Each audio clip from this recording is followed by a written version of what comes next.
Eu sou Mário Persona e essas são as respostas que eu dei aos que me perguntaram sobre a Bíblia. Você perguntou o que significa o novo nascimento.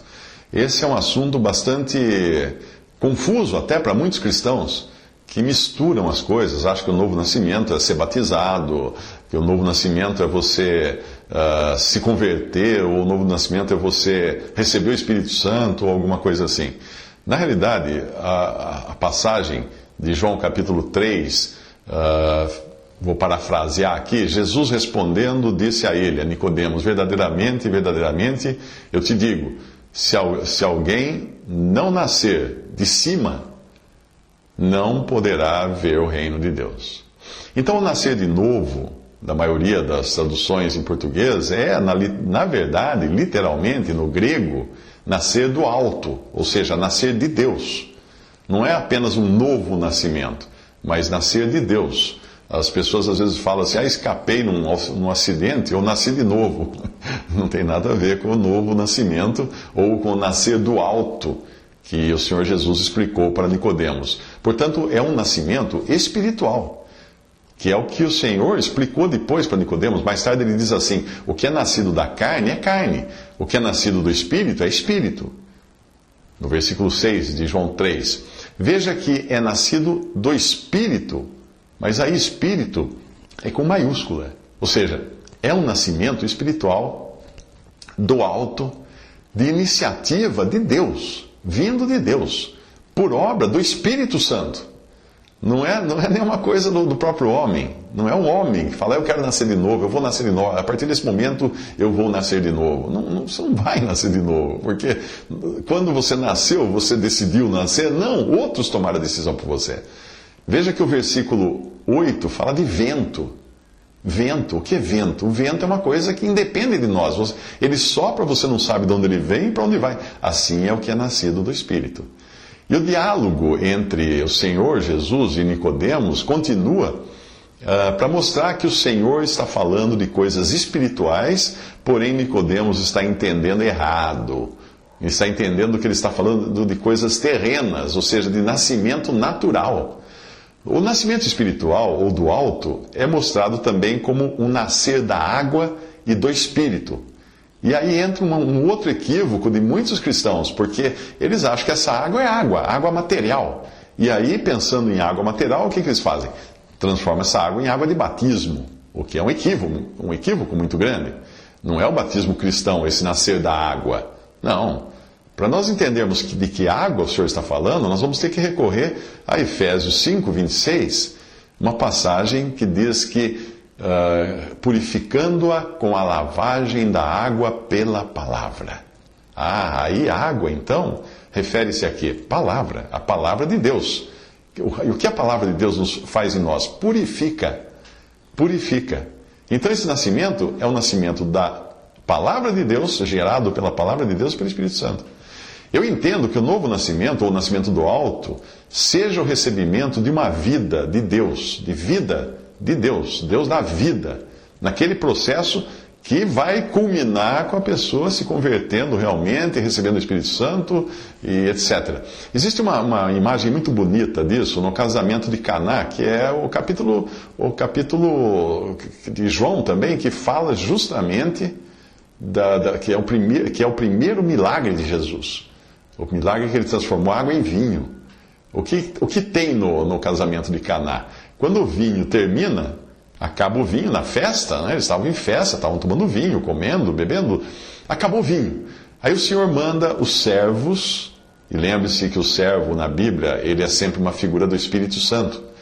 O Senhor manda os servos encherem os vasos de pedra. E o vaso é uma figura do ser humano. Encher com o quê? Com água, que é uma figura da palavra de Deus. Então nós temos o servo, que é o Espírito Santo, enchendo de vasos, seres humanos, com água, que é a palavra de Deus. Aí vem o Senhor e faz o quê? Faz o milagre. Ele transforma aquela água em vinho. E vinho, no Salmo 104, versículo 15, ele nos fala de vida, mas também ele nos fala de alegria. O vinho alegra o coração do homem.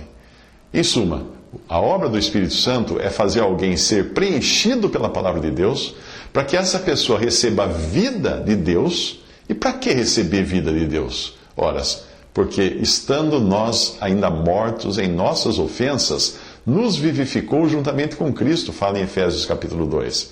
Nós precisamos de vida. Por que vida? Para sentirmos o nosso pecado, até antes mesmo de dizermos um sim para o Senhor. Porque quando um morto não sente o peso do seu pecado, mas dá uma injeção de vida nele, se existisse essa tal injeção. Ele vai sentir o peso do pecado e de repente ele vai clamar por salvação. A sua outra pergunta diz respeito a Romanos 7, o que não é apenas a experiência do apóstolo Paulo, que ele mostra que ele passou por isso, mas a experiência também de todo aquele que é nascido de novo, ou nascido do alto. Leia Romanos 7 pensando nisso agora. A referência a ter sido o último mandamento, aquele que tocou a consciência de Paulo, que ele fala ali nesse capítulo 7, está no fato dele ter sido irrepreensível, segundo a justiça que há na lei. Pelo menos na prática daquilo que nos justifica diante dos homens, ou seja, nas boas obras. Porém, naquilo que só Deus vê, que é o coração, o apóstolo Paulo não podia se considerar irrepreensível. Por quê? Porque ele percebeu que ele cobiçava. Por mais que ele não praticasse todas as obras pecaminosas, o pensamento dele não parava de funcionar, ele cobiçava. E na Bíblia fala que se você caísse em um ponto da lei, você era culpado de todos. E aí em Romanos 7 que Paulo entende que ele é um pecador culpado. Então nós podemos tomar Romanos capítulo 7, versículo 7, como uma confissão, não apenas de Paulo, mas de todo aquele que é nascido do novo. Nascido de novo. Qualquer um de nós, conseguimos até manter uma boa aparência exterior, como pessoas que estariam guardando os mandamentos, fazendo tudo direitinho, mas daí eu pergunto, quem de nós consegue deixar de cobiçar, de pensar coisa errada, de querer coisa errada, de desejar a mulher do próximo, de desejar matar alguém, de desejar roubar? Quem consegue evitar isso? Nós conseguimos impedir um pensamento pecaminoso? Não, porque quando nós resolvemos impedir o pensamento pecaminoso é porque ele já aconteceu. Quando uma pessoa, então, toma contato com a palavra de Deus, o Espírito Santo atua nessa pessoa e dá vida a ela. Este é o nascimento do alto, ou o nascer da água da palavra, não de batismo, não tem nada a ver com batismo. Compare com Efésios 5:26. Esse é o nascer do alto, de João capítulo 3. Esse é o nascer também da semente incorruptível, de 1 Pedro 1:23, porque ele chama a palavra de Deus de semente incorruptível.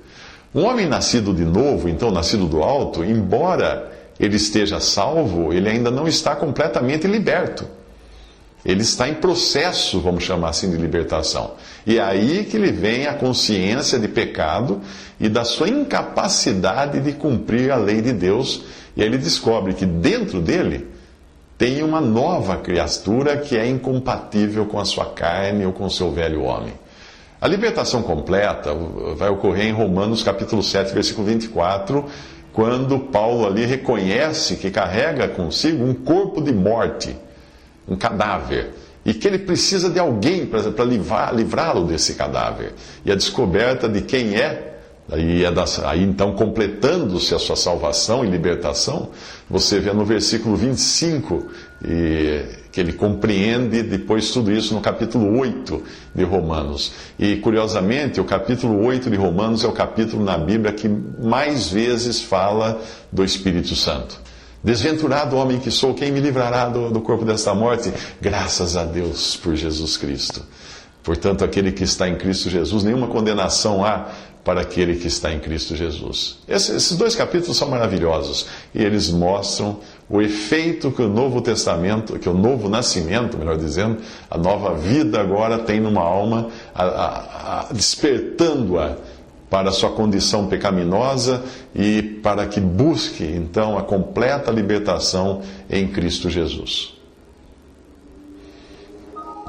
Visite respondi.com.br.